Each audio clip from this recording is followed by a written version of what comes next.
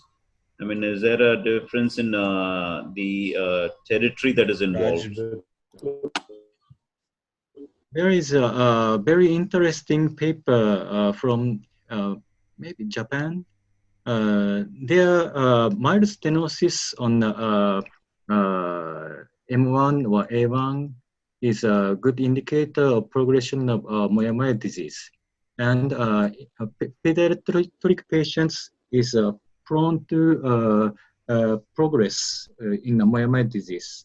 There is some paper, but It is correct. I don't know if it is correct or not.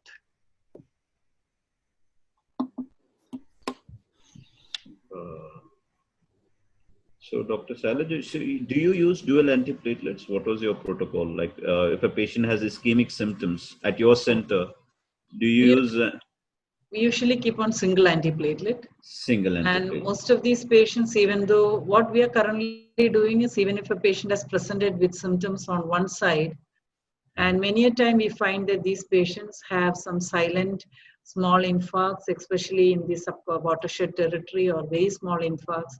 In these patients, finally all of them end up having procedures on one side first, followed by the other side. So in the meantime, all these patients are kept on single antiplatelet. We are never given dual antiplatelets in these patients. And at your center, do you use ASL or you do SPECT at your center? No, actually, we are not doing SPECT at all in our center, because currently we are operating only on the patients who are symptomatic. So all these patients, on symptomatic patients, we are directly going ahead and doing revascularization procedures. And previously we were pediatric, we were using the indirect procedures, and for the adults we were doing the direct procedures. But currently for the past few years, we are doing a combination of direct with indirect procedure for the patients, and found to be very effective.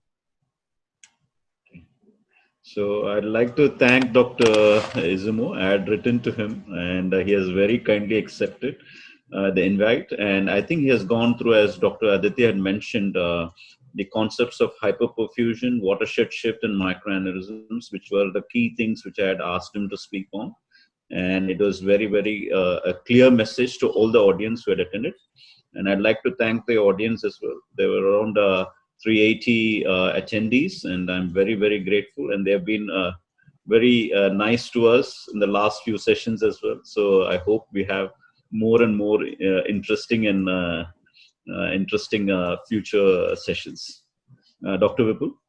Yeah, thank you. I want to thank everybody in the panel and Professor Tsuyoshi. It was very nice, very interesting. I think all of us, and including the attendees, enjoyed it. And my thanks to Dr. Rajsrinivas, who has played the role in organizing this meeting. Thank you, Dr. Raj and Dr. Vipul, for inviting us for this meeting, and it was a wonderful session. Thank you. Dr. Sylaja is always, very, very enthusiastic, and she's always been encouraging our team and our work here. So I really, really thank Madam for that, to be part of our panel. And I know their center is also excellent. So it's a great support to us now. Thank you very much. Raj, one thing, you want to take permission if you want to put in this, record this whole video session. Yes. On online, yes. There are many requests like. Yes. Dr. Tsuyoshi, just a request from our end. A lot of people are unclear about the management of Moya Moya disease, particularly the concepts you've touched on. I don't think I see these things discussed in meetings, like the hyperperfusion, watershed shifts, and microaneurysms. So we would like to we would like to record this session, and also for purposes of education, give it to share it with our colleagues, if that's okay with you. My pleasure. Okay, Thank great. All right. Thank you very much, sir. Thank you. Thank you for a kind invitation. Thank you very much. Bye. Thank you. Bye-bye. Raji. Great. See you next time. Yes. See you next time. Great.